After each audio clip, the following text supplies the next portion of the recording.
హత్యలను నియంత్రించాలి. మానవుడు ఎన్నో కొత్త పరిశోధనలు చేస్తూ అభివృద్ధి వైపు పయనిస్తున్న ఈ తరుణంలో కూడా చిల్లంగి, చేతబడి వంటి మూఢనమ్మకాలను నమ్ముతూ కొందరిని మరికొందరు చంపుకుంటూ ఆటవిక రోజులు గుర్తుకు తెస్తున్నారు.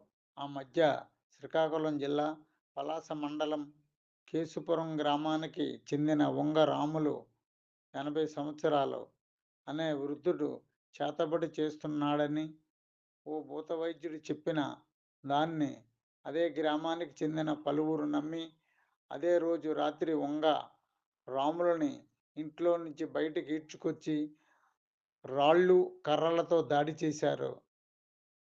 దాంతో రాములు అక్కడికక్కడే మృతి చెందాడు. ఈ మేరకు పత్రికల్లో వార్తలు వెలువడ్డాయి. విజయనగరం జిల్లాలో మక్కువ మండలంలో ఇద్దరు వృద్ధులు చేతబడి చేస్తున్నారన్న నెపంతో హత్య చేశారు. అలాగే విజయనగరం జిల్లాలో జిల్లా కేంద్రంలో ఉన్న కలెక్టర్ కార్యాలయానికి కూతవేటు దూరంలో చిల్లంగి నెపంతో ఒక మహిళను మరో వ్యక్తి కత్తి పట్టుకొని ఆ మహిళ చెయ్యి నరికి ఆపై ఆమె పరిగెడుతుంటే ఆమెను వేటాడి కత్తితో పొడిచి చంపాడు.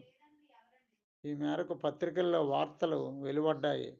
అలా ఆంధ్రప్రదేశ్లో అనేక సంఘటనలు జరుగుతూనే ఉన్నాయి.